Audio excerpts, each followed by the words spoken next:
Hello guys, welcome back to our channel for yet another video. और इस बार हम जा रहे हैं अंडमान आइलैंड्स।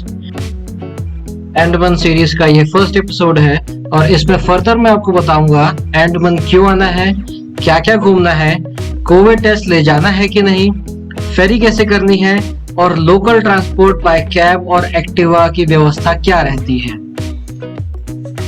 मीनवाइल, अगर आपको ट्रैवल रिलेटेड वीडियोस पसंद हैं तो please go and subscribe this channel. इससे हमें मोटिवेशन मिलती है and do like the video.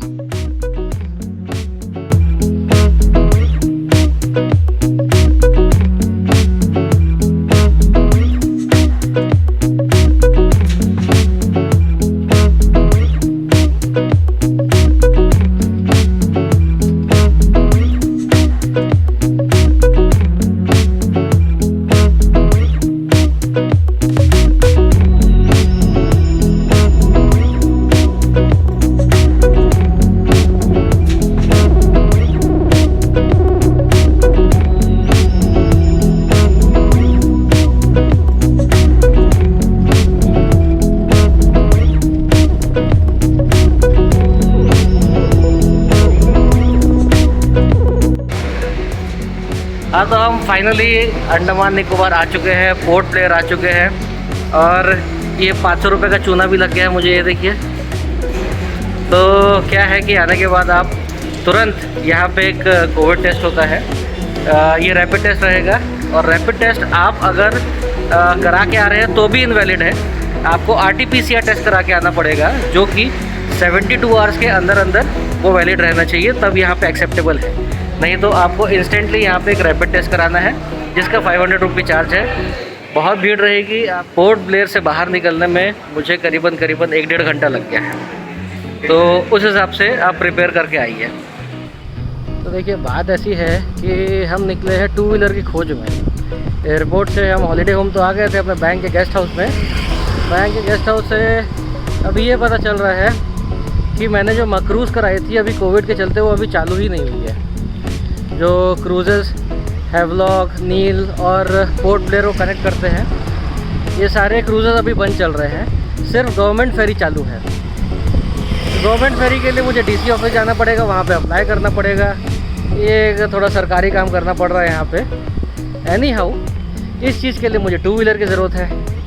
अब 2 व्हीलर रेंट पे देखने के लिए, जगह घूमने के लिए 2 व्हीलर की खोज में निकले हैं। पता चल रहा है यहाँ पे सामने जाते ही बाज़ार में कई सारी शॉप्स हैं, वहाँ मिल जाती है 450 to 500 पर डे में। तो देखते हैं कितनी देर में मिलती है मेरे को 2 व्हीलर।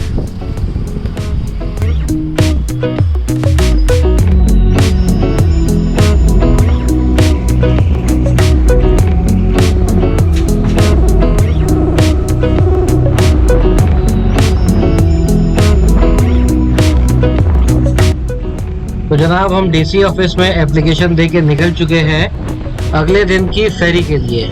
अब यहाँ पे किस्सा ये रहता है कि आप अगर अगले दिन जाना चाहते हैं तो आपको 1 डे प्रायर एप्लीकेशन देनी पड़ेगी DC ऑफिस में। शाम के 7 बजे तक के वहाँ पे लिस्ट रहेगी, जिसमें कि आपका नाम लिस्टेड रहेगा, तो ही आप एलिजिबल है अगले दिन जाने के लिए।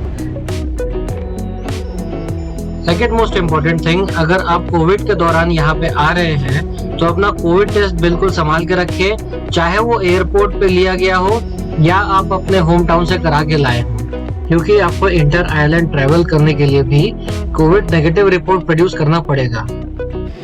ये देखिए, ये सब लिस्ट में नाम देखने आया है, कल की फेरी में क्या सबका नाम है कि नहीं है। ये लिस्ट टंगी हुई है सब, ये टंगी है, ये टंगी है। भाई साहब एक मिनट,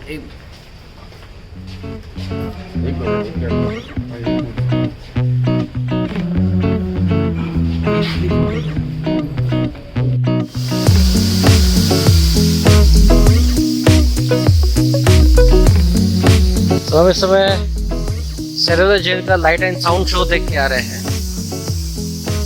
अंदर फोटोग्राफी वीडियोग्राफी अलाउड नहीं थी। मैडम, कैसा लगा आपको? Very nice.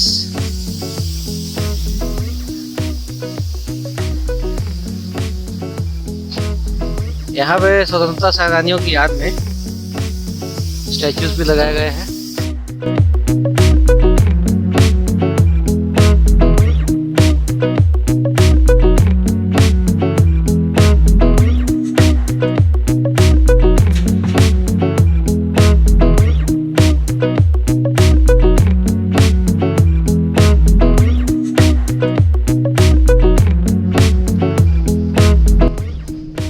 फ्लैग पॉइंट ये हमारी फेवरेट जगह थी पोर्ट ब्लेयर में, दो कारणों से। पहला कारण, जगह तो है ही अच्छी, और दूसरा कारण, यहाँ पे नेट सबसे तेज चलता था।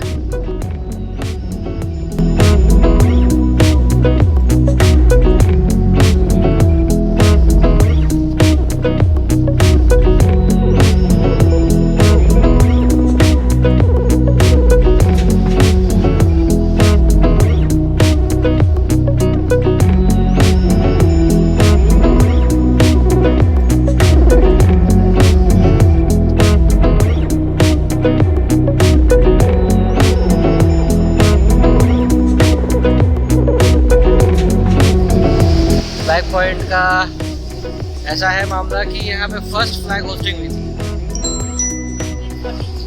और कब हुई थी ये आपको पता चल रहा है, 1943 first flag hosting. So this is day 2 at Port Blair. हम यहाँ म्यूजियम विजिट करने के लिए आए हैं। कल लाइट एंड साउंड शो तो देख लिए थे, लेकिन म्यूजियम विजिट हमारा रह गया था कल। इस बीच एक चीज आप ध्यान दीजिएगा, लाइट एंड साउंड शो की टिकट्स जो रहती है वो ऑनलाइन मिलती है, और म्यूजियम की टिकट्स ऑफलाइन म्यूजियम के बगल में काउंटर है वहीं पे मिल जाती हैं। इस बीच मैडम टिकट्स लेके आ गई हैं, ये रही टिकट्स, और हम चले म्यूजियम के अंदर।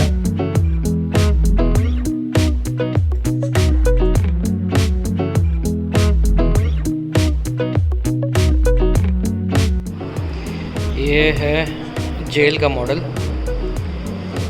ये एंट्री यहाँ से, और राइट हैंड साइड जो है वहाँ पे लाइट एंड साउंड शो होता है। बस मुझे इतना ही पता है अभी तक के, आगे सबके बारे में दिया हुआ है।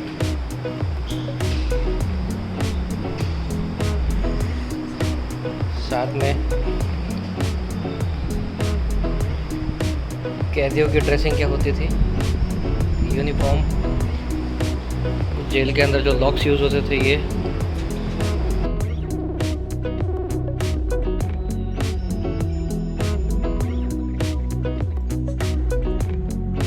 सेलुलर जेल में अलग अलग विंग्स हैं।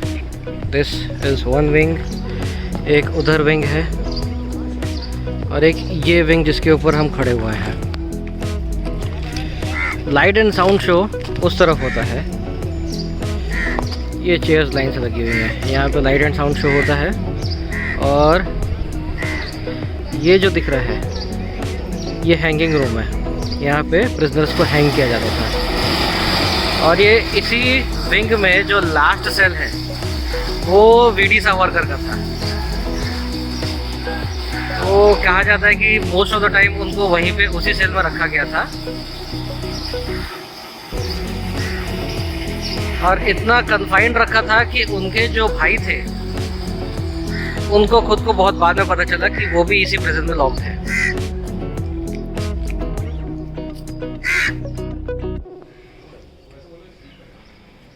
तो ये हैंगिंग रूम है, रस्सी थोड़ी बाद में लगाई है, नई है, रस्सी थोड़ी शॉर्ट होती थी, नीचे का दरवाज़ा खुलता है and the person gets hanged.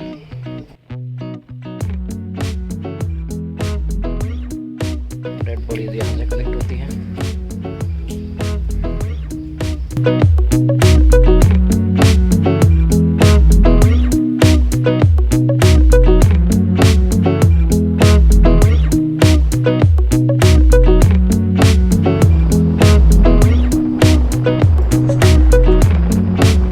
One more important thing, Andamans में सिर्फ और सिर्फ एयरटेल और बीएसएनएल ही काम करता है। जियो के भरोसे मत आइए, काम नहीं करेगा, और स्पीड हमेशा 2G की ही मिलेगी आपको। एट द मैक्स कुछ एरियाज में 3G की स्पीड मिल सकती है।